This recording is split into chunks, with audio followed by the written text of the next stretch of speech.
En aquel tiempo Jesús se marchó a la otra parte del lago de Galilea o de Tiberíades. Le seguía mucha gente porque habían visto los signos que hacía con los enfermos. Subió Jesús entonces a la montaña y se sentó allí con sus discípulos. Estaba cerca la Pascua, la fiesta de los judíos. Jesús entonces levantó los ojos y al ver que acudía mucha gente, dice a Felipe: ¿con qué compraremos pan para que coman estos? Lo decía para tantearlos, pues bien sabía él lo que iba a hacer. Felipe le contestó: 200 denarios de pan no bastan para que a cada uno le toque un pedazo. Uno de sus discípulos, Andrés, el hermano de Simón, le dice: aquí hay un muchacho que tiene 5 panes de cebada y un par de peces, pero ¿qué es eso para tantos? Jesús dijo: decid a la gente que se siente en el suelo. Había mucha hierba en aquel sitio, se sentaron. Solo los hombres eran unos 5000. Jesús tomó los panes, dijo la acción de gracias y los repartió a los que estaban sentados, y lo mismo todo lo que quisieron del pescado. Cuando se saciaron, dice a sus discípulos: recoged los pedazos que han sobrado, que nada se desperdicie. Los recogieron y llenaron 12 canastas con los pedazos de los 5 panes de cebada que sobraron a los que habían comido. La gente entonces, al ver el signo que había hecho, decía: este sí que es el profeta que tenía que venir al mundo. Jesús entonces, sabiendo que iban a llevárselo para proclamarlo rey, se retiró otra vez a la montaña él solo. Palabra del Señor.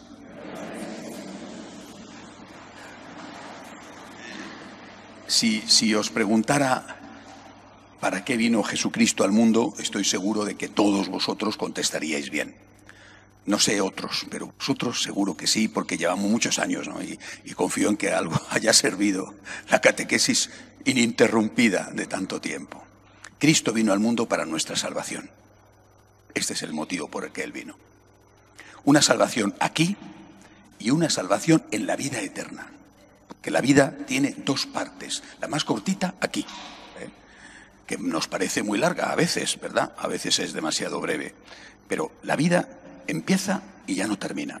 Hay una parte aquí y después de la muerte continúa para siempre. Cristo es nuestro Salvador. Primera idea fundamental que cualquier católico tiene que saber. Hizo otras cosas, ¿verdad? Pero esa es la esencial. Por eso vino, por eso se hizo hombre, por eso murió en la cruz, por eso resucitó. Ahora, hay que preguntarse entonces, ¿y qué es la salvación? ¿O cómo se consigue esa salvación? ¿Cómo nos salvó el Señor? Bueno, pues nos salvó derramando su sangre, pagando con su sangre la deuda que teníamos contraída por el pecado original y los pecados personales que cada uno ha ido añadiendo a su cuenta de débito. Bueno, bien, también esa es la respuesta correcta. Pero pongamos un ejemplo. Un papá, una mamá, se encuentra con que su hijo, bueno, por lo que sea, por un vicio, porque se ha metido en una operación económica que le desbordaba y ha arriesgado, su hijo tiene una deuda, ¿vale? Y está asfixiado. Y el padre tiene dinero. Y le dice el hijo al padre: estoy mal, no puedo pagar la hipoteca, en fin, ayúdame, tengo una deuda y me pueden meter en la cárcel, ayúdame. Y el padre paga.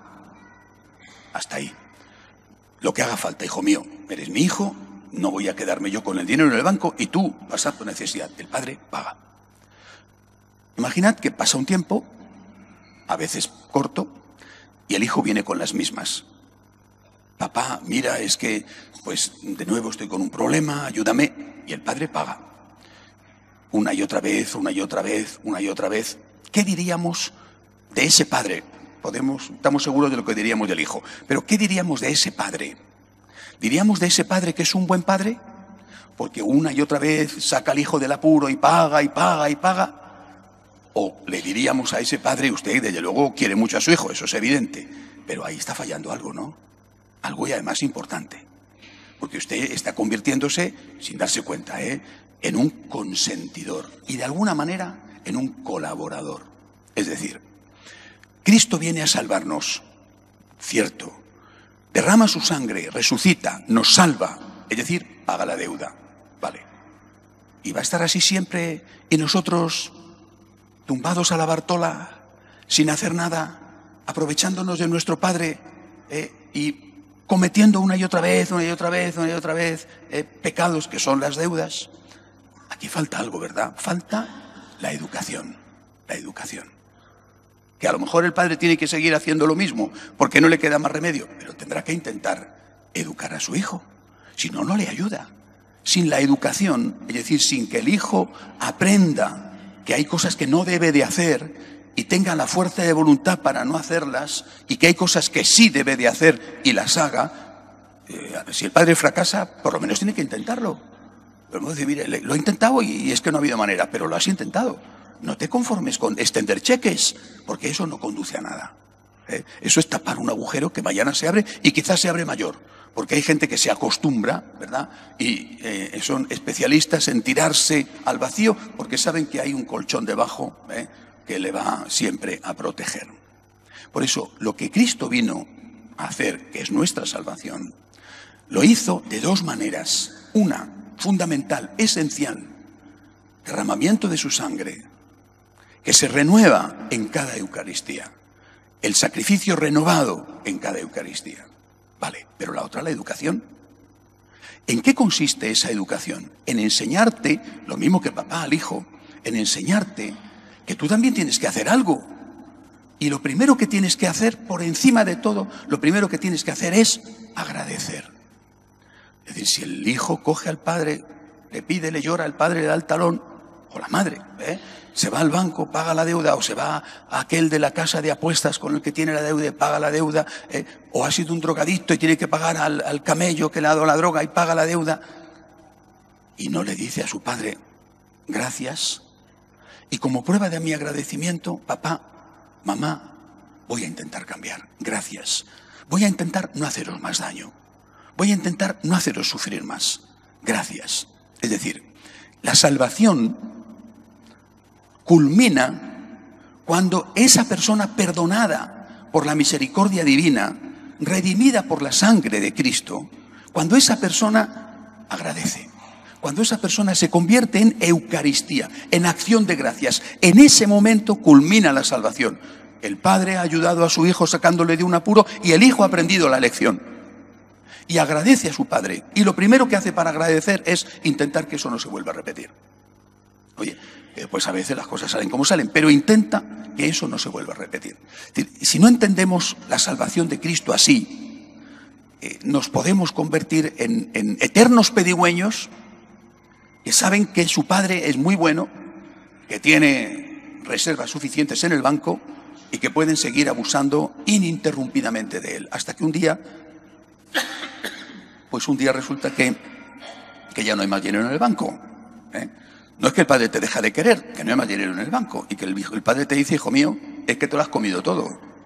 Es decir, un día llega la hora de nuestra muerte, y en ese momento ya se ha acabado. ¿Por qué os cuento esto? Primero, repito, porque intento siempre dar catequesis. Es el único momento en que puedo hacerlo con vosotros, ¿verdad? Así que siempre un poquito de catequesis. La salvación es la sangre derramada y la educación, la formación. Que tú sepas lo que tienes que hacer. Por eso es tan importante la enseñanza, la luz de la verdad, que nos ayuda a saber distinguir el bien del mal. De lo contrario, estaremos haciendo permanentemente el mal, sabiéndolo o sin saberlo, y teniendo a Dios sufriendo, y teniendo a Dios que estar continuamente diciendo este hijo hasta que llegue la hora de la muerte en que ya no podrá hacer más por nosotros. Esto que tiene que ver con el Evangelio de hoy. Dicho esto, vamos a verlo. Empieza el Evangelio diciendo que Jesús se marcha de donde estaba, dice que se va a la otra orilla del lago. El lago tampoco es una cosa inmensa, pero en fin, tenía su paseo. Se va a la otra orilla del lago, no es el lago del Retiro de la Casa Campo, un laguito. Bueno, se va a la otra orilla del lago. ¿Por qué? Lo dice después, a continuación. La gente le sigue, dice, porque había visto los milagros que hacía curando a los enfermos. Primera nota. Después el Señor se apiada de ellos, ve una multitud, dice que tienen hambre, ¿no? Como es natural, están en el descampado, hace el milagro de la multiplicación de los panes y los peces. El papá, que ve un problema en el hijo, El hijo que le pide al papá, el papá que saca la chequera, y en el caso de nuestro Señor hace un milagro. Vale. Hasta ahí, qué bonito, qué bien, ¿no? Pero luego ocurre algo. En el Evangelio hay que estar siempre muy atento a los detalles, porque a veces lo gordo, la multiplicación de los panes y los peces, oculta los detalles que son los que nos hacen entender eso grande que ha ocurrido.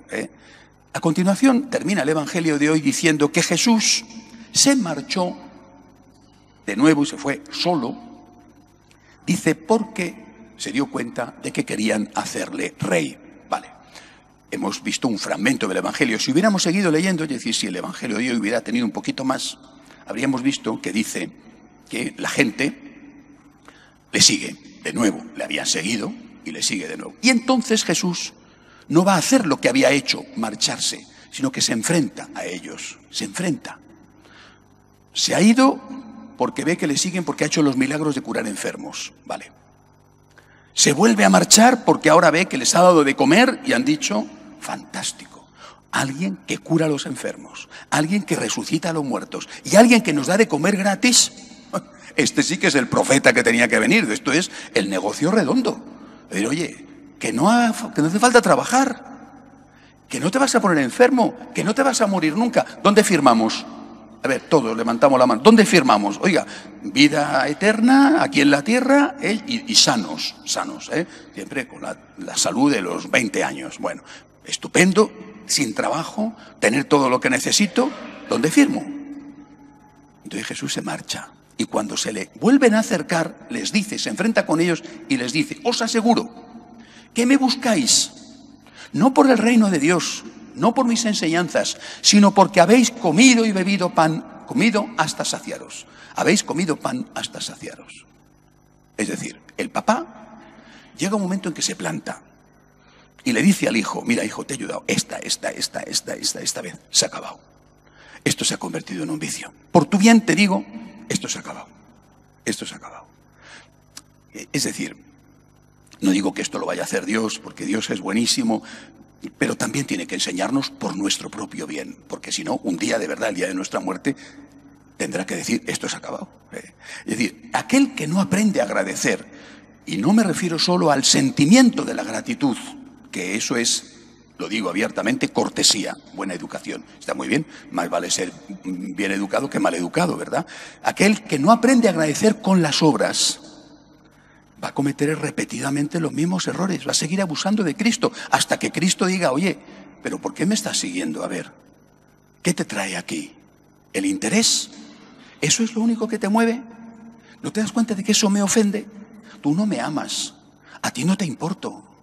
Tú quieres mi dinero del banco, o tú quieres que te resuelva este problema, la curación del enfermo, o tú quieres que resucite a un difunto fallecido, o tú quieres que te encuentre un trabajo, o tú quieres lo que sea.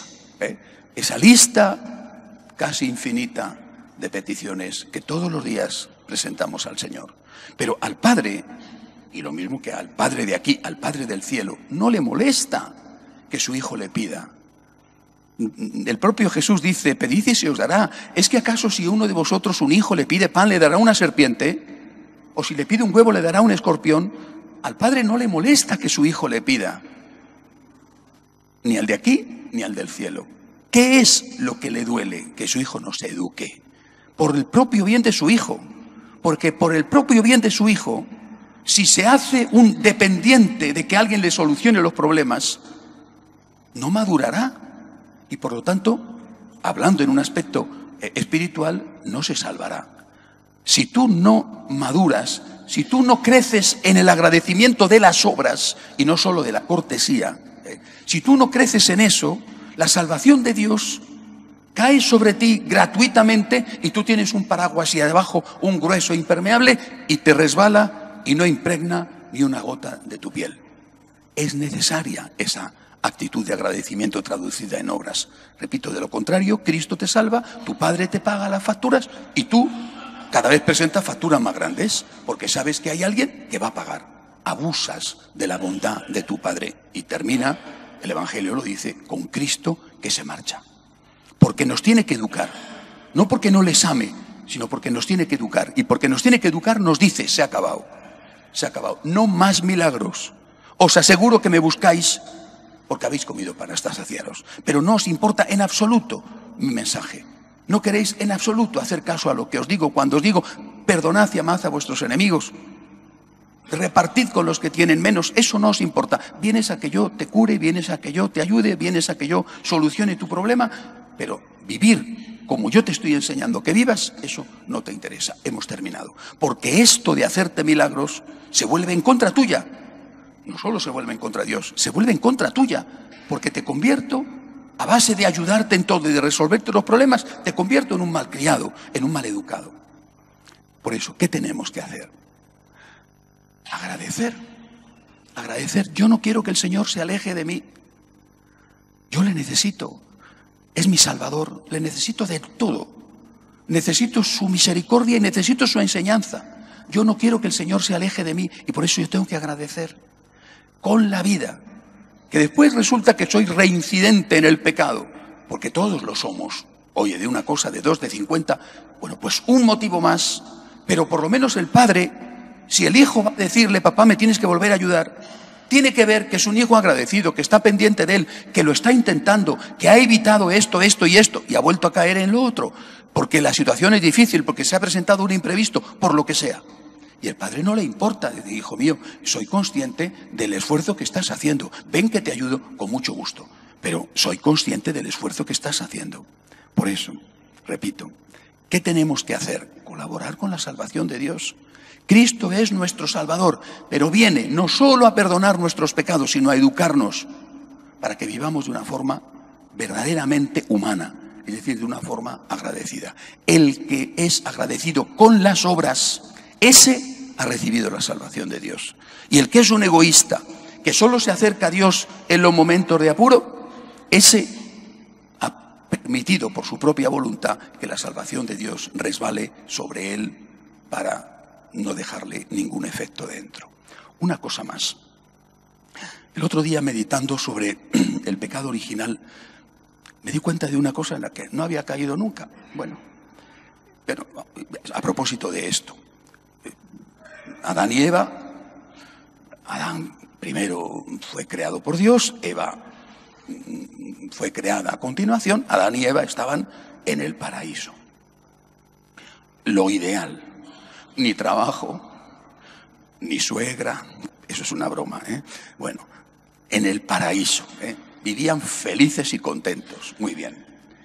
Cometen el pecado, lo pierden todo, ¿y qué es lo que sucede? Sucede lo que a los niños malcriados. Lo tenían todo, por su culpa lo pierden y no dicen, ha sido culpa mía. Realmente tengo que agradecer por el tiempo que lo tuve, sino que dicen, lo he perdido. Y eso nos pasa a nosotros. No damos las gracias nunca, o por lo menos casi nunca, la mayoría, por lo que tenemos. Ni siquiera por lo que hemos tenido, sino que nos fijamos en lo que hemos perdido. Da las gracias por la salud que tienes y por la que tuviste. Da las gracias por las cosas buenas que has tenido en tu vida, aunque ya no las tengas. Y da las gracias por todas las cosas que tienes, porque todo es un don. Estar en el paraíso no era un derecho de Adán y Eva, era un don de su Creador que los amaba infinitamente. Si lo perdieron fue culpa de ellos. Hasta que no aprendamos a dar gracias, no solo por lo que tenemos, sino por lo que hemos tenido, no entraremos en esa salvación que Cristo quiere darnos. Solo el agradecimiento nos salva. El agradecimiento colabora con la salvación de Cristo y hace que la salvación que Cristo nos da sea completa. De lo contrario, nos convertimos en unos malcriados que viven quejándose y pasando continuamente al Padre las facturas de sus gastos. Que así sea.